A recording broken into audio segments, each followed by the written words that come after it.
Hello, and thanks for joining me in the testing track. My name is Piotr, and I will be talking about mutation testing. So first of all, a small reminder, if you have any questions, don't wait until the session ends. You can use inventory chat to ask your questions as the presentation goes. A few words about me. I'm a programmer. I'm based in Krakow. I've been working with Java for a long time, but recently I program mostly with Kotlin.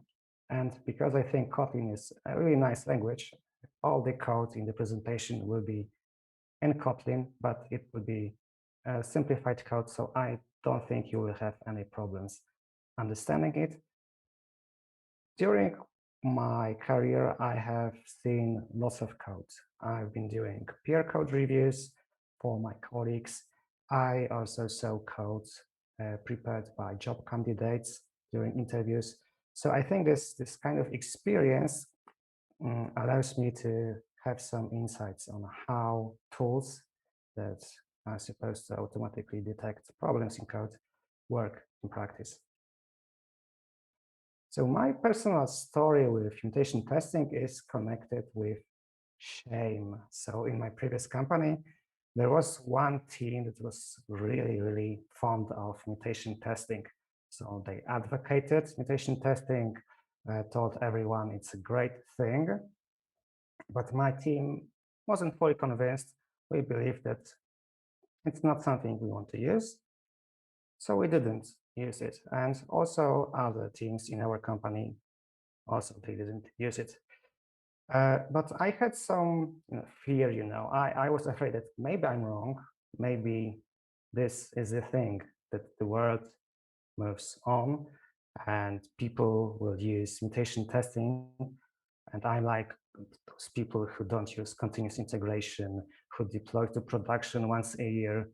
So this fear stayed in me for some time, but time has passed and we managed to deliver high quality without using mutation testing.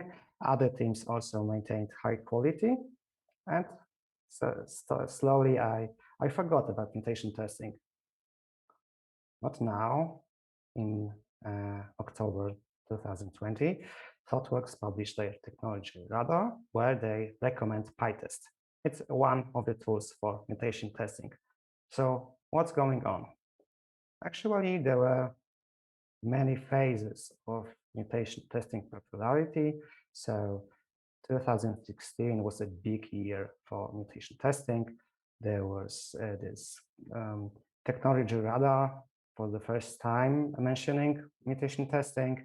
There were lots of talks on conferences, and it looked like mutation testing is going to conquer the world. But then the popularity, well, disappeared. And until recently, not much was talked about mutation testing, and now it returns again. And by the way, the graphs here are made from a number of YouTube videos on mutation testing. So what's going on? Is this popularity really meaning that mutation testing is now mature and ready to use? Should we use it or not? So it's time to explain what is mutation testing actually. So to explain it, we need some code, some bad code, and here is some bad code. Imagine we are writing a financial application, and this function here will tell if we can pay from a bank account. So we have some amount of money to be paid, and we have amount of money on the account. And also we have tests. So one test checks that if we have more money, we can pay. And the other tests that if we have less money, we cannot pay. We run tests, test pass, give us 100% test coverage. So just looking on the numbers on the automated tools, we may think, okay, this is correct code. Everything we have shows it's correct, but actually this is very bad code because it doesn't check the corner case. So what happens if the amount is equal to what we have on our bank account. So a lesson here is if some code has high coverage, it doesn't mean that it's well tested. It doesn't mean that it's doing what's supposed to do. So the idea was born to check harder, to do something to make sure in an automated way that this code and those tests are high quality. So the mutation is changing the code in some way and then running tests. So if we introduce a regression to our code, tests should fail. So we will automatically introduce regressions. And here we have one mutation on the screen.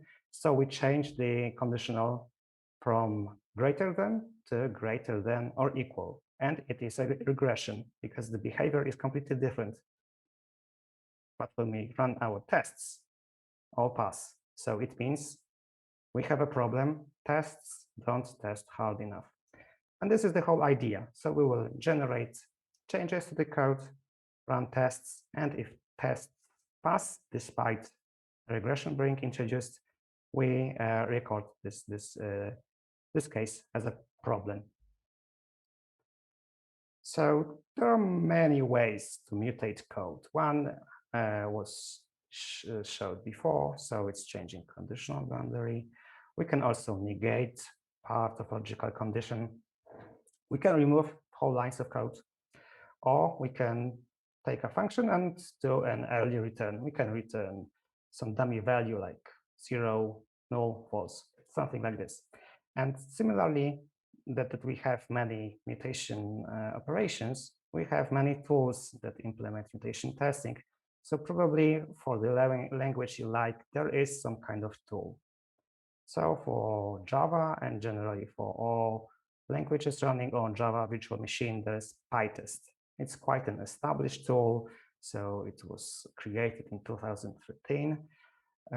Now we also have tools for JavaScript and .NET. Its name is Striker. There is a tool for C and C++, and for Ruby, for PHP, and so on. I will later share slides with you so that you don't need to check them now.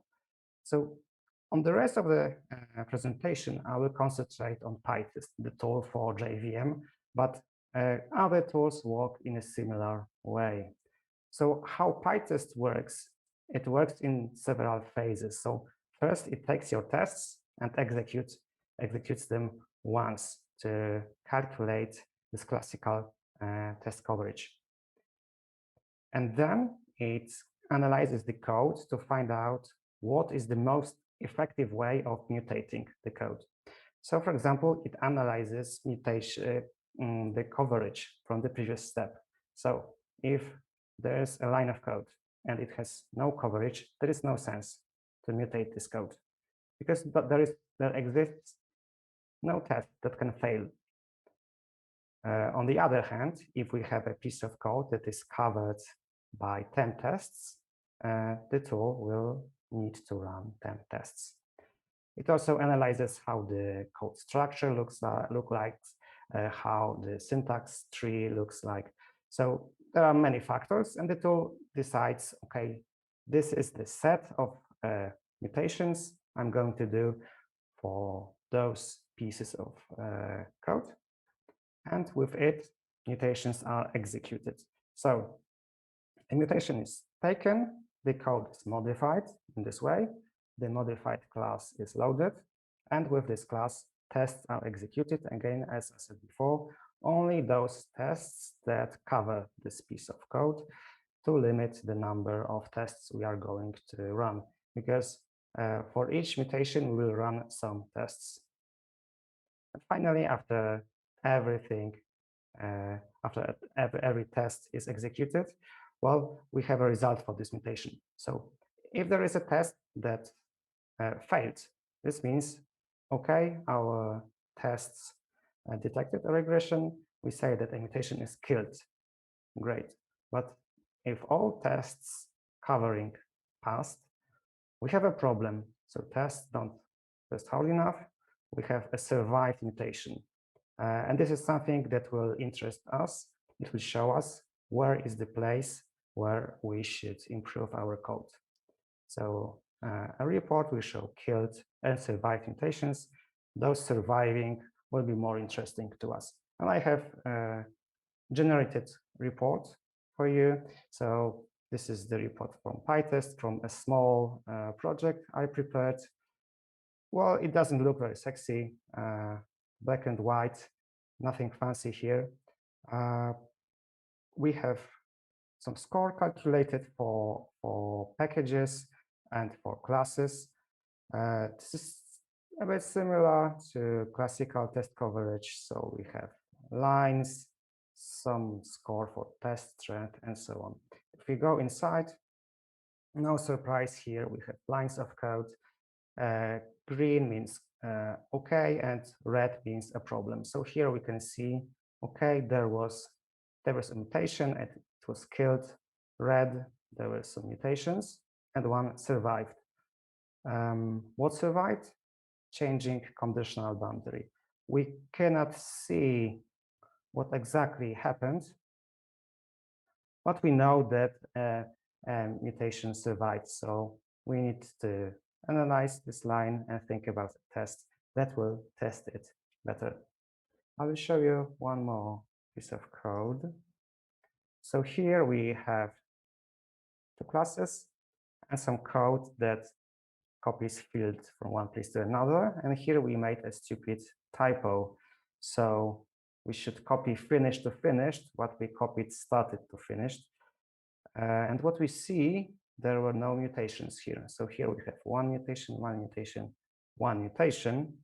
This code is covered, but was never mutated, which is a bit unfortunate because, well, the tool didn't catch the problem we have.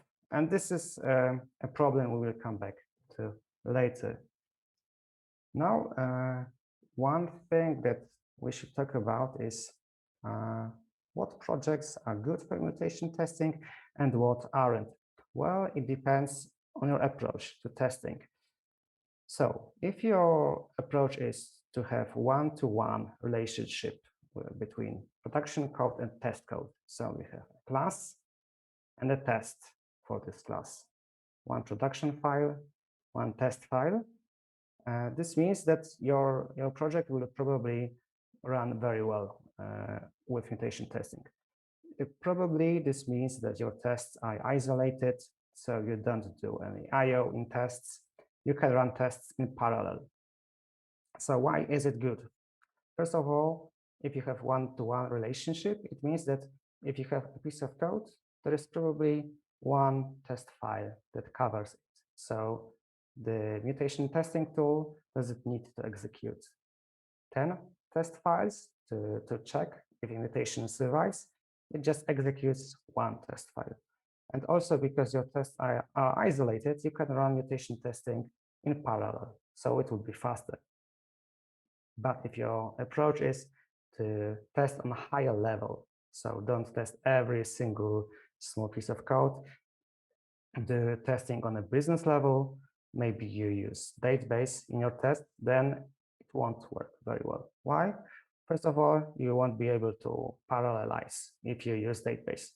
Then you will probably have multiple tests covering a piece of code. So if there is a mutation in a piece of code, maybe there will be 10 test files executed for it. Unfortunately, in my team, we use the second approach. Why? Because we believe that first approach creates tests that are a nightmare to maintain. So every time you refactor, because you have one-to-one relationship, you just have to rewrite your tests. So we use the second approach, and we think it works perfectly when it comes to maintaining tests and code and so on.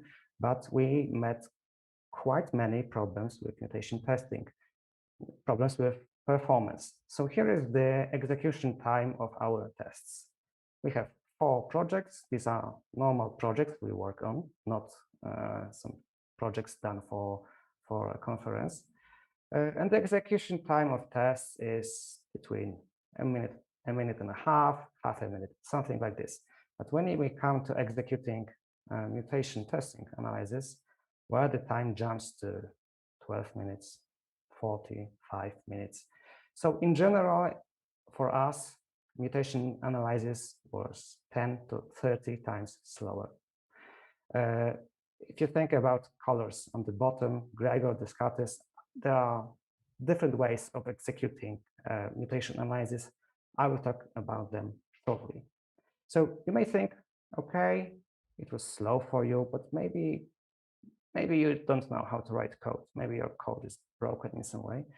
But actually, if you look on open source projects, there are data on how long mutation testing takes for them. There are some astronomical numbers. For example, you can have 6 hours of mutation analysis, 2 hours of mutation analysis. So sometimes this kind of analysis is not something you can start, go, grab some coffee, you come back and it's ready for you. Sometimes you start it, go for a lunch, talk to friends, come back to your computer, and it's still not ready. So it changes the way you use this kind of tool. Now back to two kinds of running mutation analysis in Pitest. So Pitest has modular architecture. There's a piece of it that decides what to mutate. It's called mutation engine, and it's pluggable. So you can either use the built-in one called Gregor, or you can take an external library. And it's possible to use one called Descartes. And there's quite big difference in how they work. So the default mode is very sophisticated. So sometimes it mutates just a piece of logical expression. Sometimes it mutates the whole block of code, and so on and so on. While Descartes uses an approach called extreme mutation testing. So it just takes a function, throws away the body, and puts some return statement. To sum up, if we have this kind of production code, then the default engine will mutate something like this way. So changes just the conditional boundary. While Descartes will just put return true. And it may seem a bit crazy. Why would it be useful? But actually, sometimes it works quite well in practice. And one thing to add is the default mutation engine of Pitest works not very good with Kotlin. So for example, if you have a data class, so a class that is meant to hold data, not have any logic in it, Gregor will try really hard to break it. So we have a data class with just one field inside, immutable, and we have 13 mutations.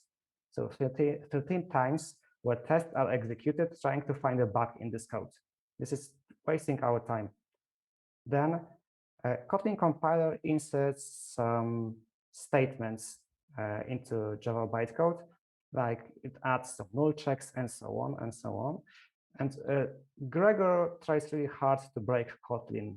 So actually, mutation testing will try not only to break your code, but also break the Kotlin language, which is not the thing you would like to. You assume that the language is okay. So it not only wastes your time when the tests are executed, it also makes reports harder to understand. Here you can see part of the report, and you can read that Gregor tried to break Kotlin null checks. It's just nonsense. While this library, Descartes, understands Kotlin pretty well, it never mutates getters. Not just Kotlin getters, but generally things that look like getters. It also understands nullability. So if Kotlin code assumes null won't be here, it doesn't try to mutate by inserting null there, because there is no sense to do it. So now that we understand how things work, let's see some bad code, and if this tool is able to find problems. in this code. So first, our business use case. Again, we are in the financial domain. We'll have a piece of code that will send reminders about invoices that are not paid in time. We will call them overdue invoices. And some caveats: we won't notify about paid or canceled invoices. And also, notifications should include invoice ID. First, we have some tests, a really, really bad test. So the test uses mocks in a bad way. First, it sets up the database with some fake results. If you wonder what Flux is, it's a reactive way of passing a list, multiple results. Then the test calls the production code and verifies that the database was contacted and that the notification was sent. And having bad test, we will have a really bad production code that passes this test. And what happens, the test fetches invoices from the database, only filters those that are overdue, and then sends notification. And now let's quickly together go through problems in this code. So first problem.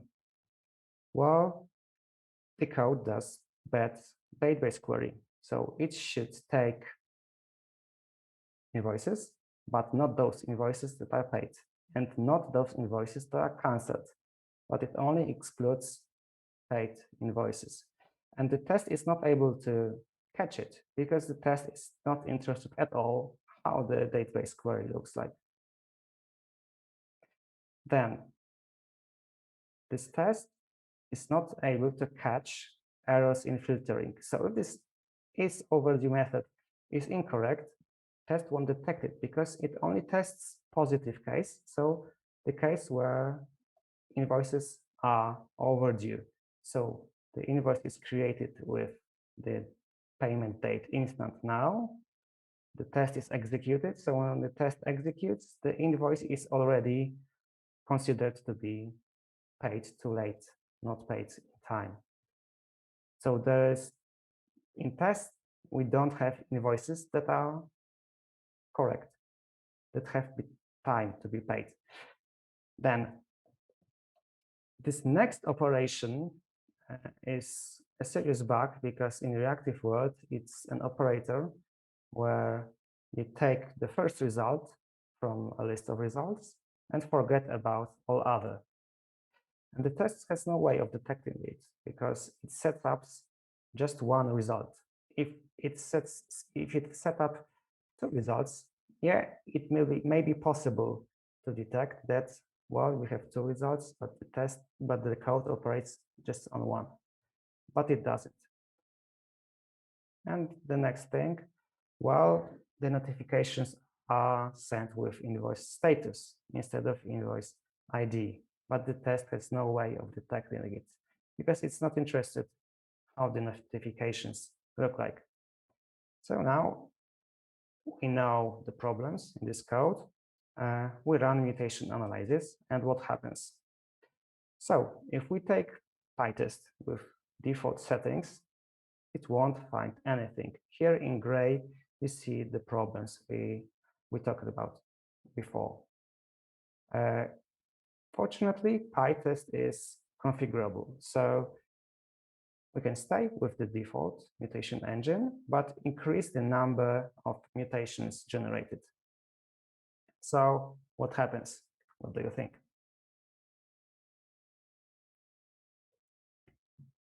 Well, the answer is nothing more will be detected. Still, with the increased number of mutations, this tool doesn't detect any of those four problems. We can switch mutation engine to discard this. And it may be surprising, but it finds one of the problems with filtering. Then, if we take the default mutation engine and choose all possible mutations, it detects a bit more. So first it detects the problem with filtering, and then it detects the problem with bad notification. Problems number 1 and number 3 won't be detected. There's no way to detect it using Pitest only a human during code review will be able to catch those problems. And if you think you can just, stay with this kind of settings in Pitest, you should know that all preset generate 10 times more mutations than stronger sets. So the times of execution I showed you before were for stronger set of mutations. So we had 40 minutes.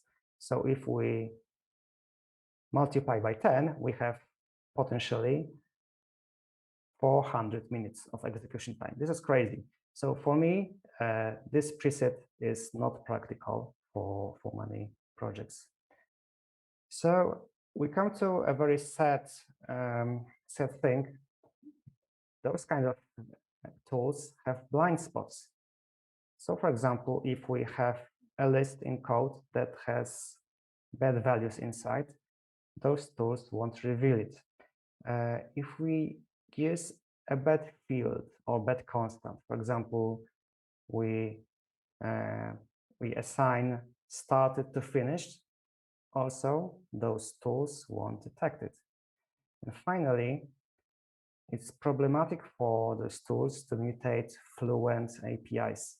For example, reactive programming, where there are chains of calls.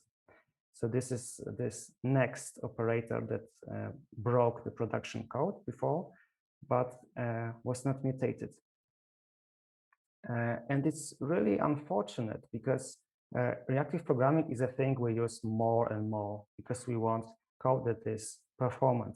Also, Fluent APIs are used more and more because they are nice to use.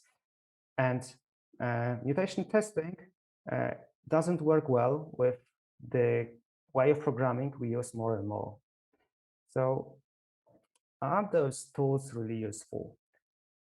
We might think, okay, the tools we have currently, maybe they are bad, but what if they are improved? What if we get new tools that are much, much better? Okay, so let's stop here. Let's use some imagination. Let's explore what is possible. There is a company that has high budget for research, that hires clever people, that is interested in mutation testing and has researched mutation testing since 2013. So incidentally, the same time that Pitest has been developed. And as you may guess, this company name is Google. So Google has an infrastructure for mutation testing integrated with the code review infrastructure. So they have code analyzers for languages they support, different generators of mutations for different languages. It's integrated with the version control system, with the code review system, with the test execution system. And when a reviewer opens a code review, they can see suggestions. There was a mutation, it survived. This is how it looks like. Okay, this is the code. This was the mutation that survived. And then the reviewer has an option to give feedback. So the reviewer can say, okay, I understand this is a real problem. I will ask the code author to fix it, to improve tests. Or the reviewer can say, I don't think it's a real problem. The tool is mistaken. I don't want anybody to do anything about this. This was just completely useless suggestion. Compare it with what we have in the tools we have. So for example, we know that there was a surviving mutation in this code with a list of 2 elements. Okay, but do we know what should we improve? So substituted 2 with 3, says the report. Okay, so my list has 2 elements. So which should I test more, paid or cancelled? And here it's clear what should I test more.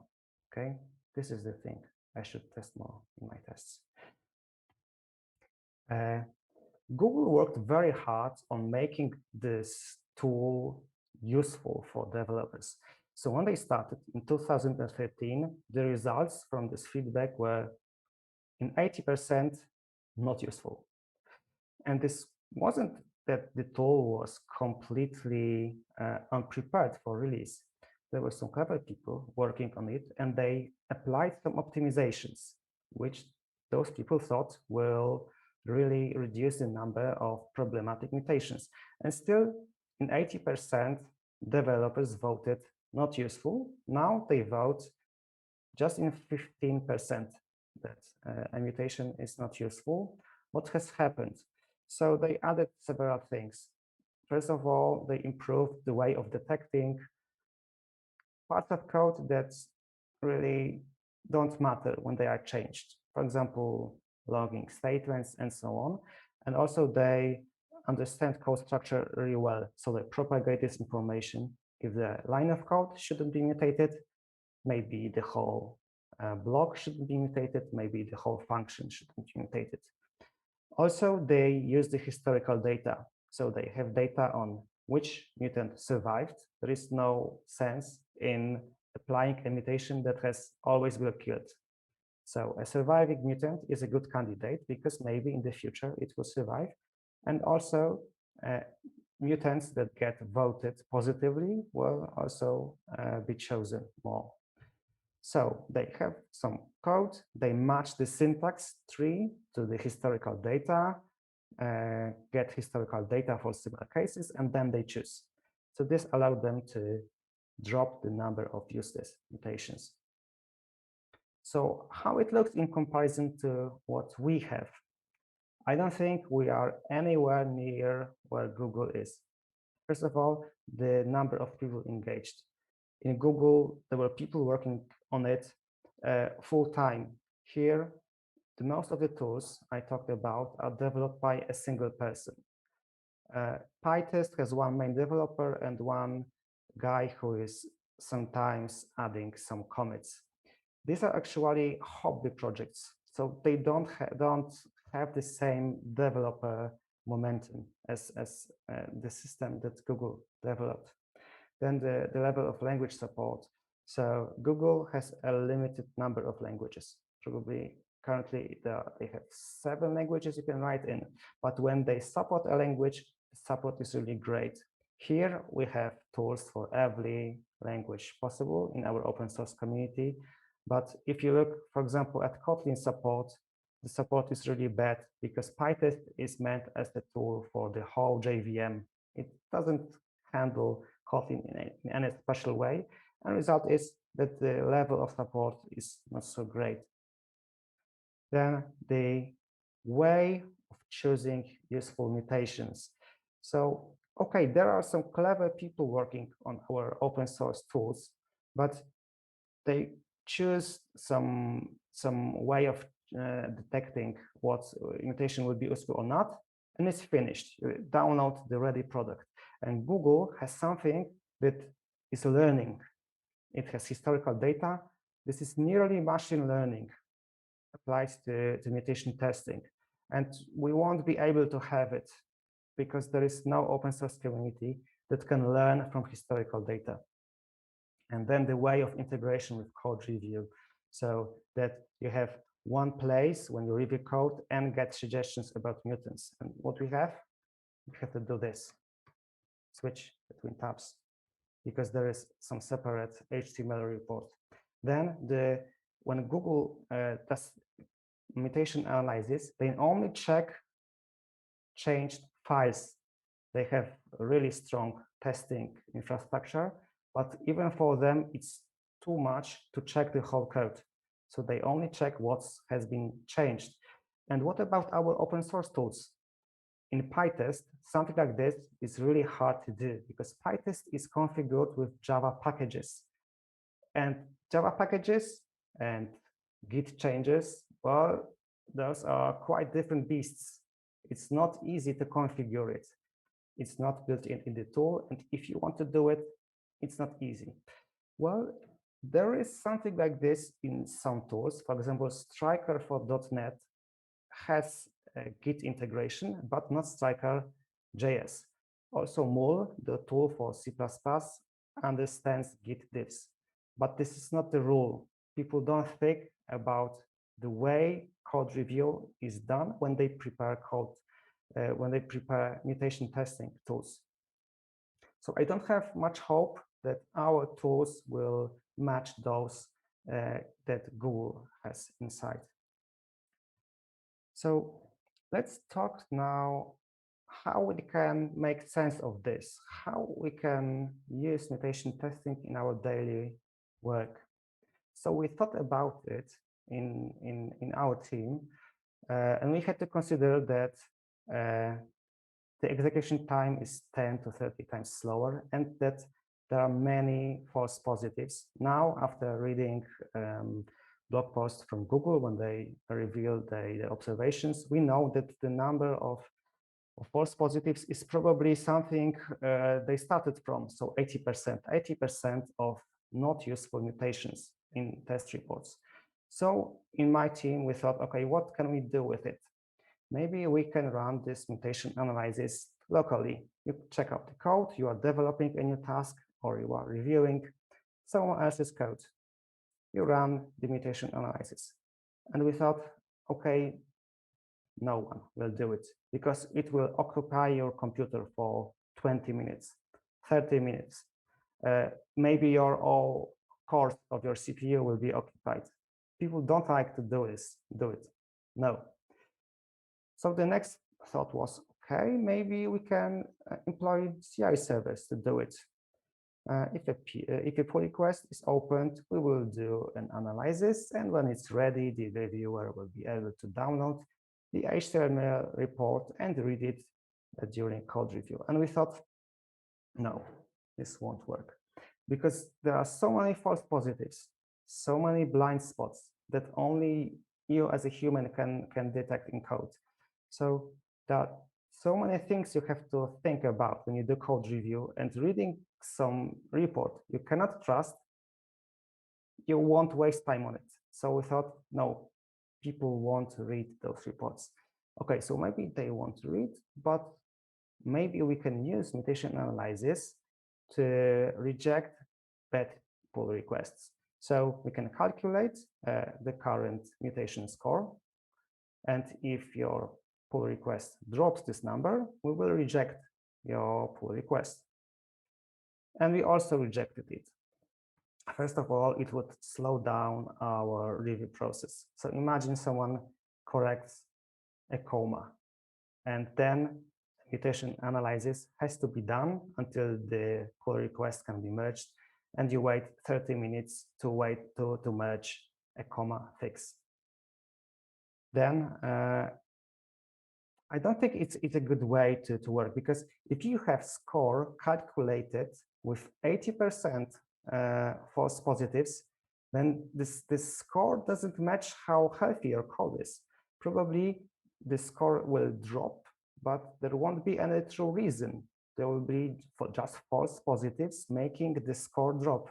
And to fix the build, you will have to add tests that don't increase your quality. You will just satisfy the tool that has false positives. So we also rejected it. One other thought was when you have really low test quality, you cannot trust them at all. There are few tests, so running them is fast.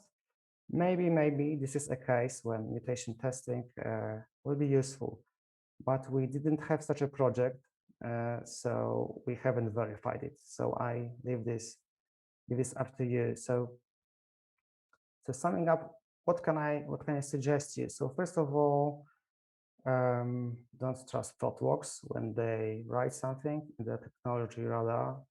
It's not necessarily true. Then not all things that are good for Google will be good for you. Do I say that investing time in mutation testing is a complete waste of time? Well, for me personally, I don't think my time was wasted, because I think that now I do code review in a different way. So when I look on the code I review, I think, okay, if there is a regression in this code, will test catch it. And if I have any doubts, I change the code and see if tests pass. So I act like a manual mutation engine. You know what's on this photo? This is human computing in NASA. So NASA in the 50s used women to make calculations for this space program. NASA needed to calculate, for example, trajectories and so on. And there were mechanical computers, but mechanical computers did many tasks slower than humans that are trained in math. So they took women who were great in math, put them next to some calculators, and those women calculated trajectory faster than computers available there. And by the way, if someday someone tells you women don't have any talent for math, just think about this photo, because here there are women who outperformed computers. And coming back to us, unfortunately, with mutation testing, or fortunately, we humans are better in mutating code. So, for example, this next operation, I can do it because I know it will work. Automatic tools won't do it. There are many ways I can break code that automated tools won't be able to. So sometimes I do it when I do code review. I won't know that I can do it if I hadn't heard about mutation testing. So I think it's good to expose your team to mutation testing just so that they know this can be done. Okay, so maybe this way they will also change the way they review code, because I think nothing replaces a good code review. It's not just about looking for errors in code like a mutation engine, because there are problems that no machine can detect. You can have a correct test that checks something that doesn't agree with business requirements. So you need a human to decide, okay, does this test expect the same thing that was described in user story? So for me, it's better to invest time in training people how to do code review than to change your infrastructure to run mutation tests. So we have reached the end of the presentation. This is my Twitter handle. My company is Nexacode, and by the way, we are hiring. You can check our website to see our current job offers. I made a project on my GitHub that has some bad code, has Pitest set up, ready to run. You will be able to download it, run it for yourself to see how it performs. I will also share with you the slides, so you'll be able to visit websites of the most important open source tools. And I've also put a link below to a report for Google when they described how they implemented mutation testing in them. Please remember about the chat in inventory. If you have any questions, put them there. Well, this is all from me. Thank you for your attention, and let's go back to the studio.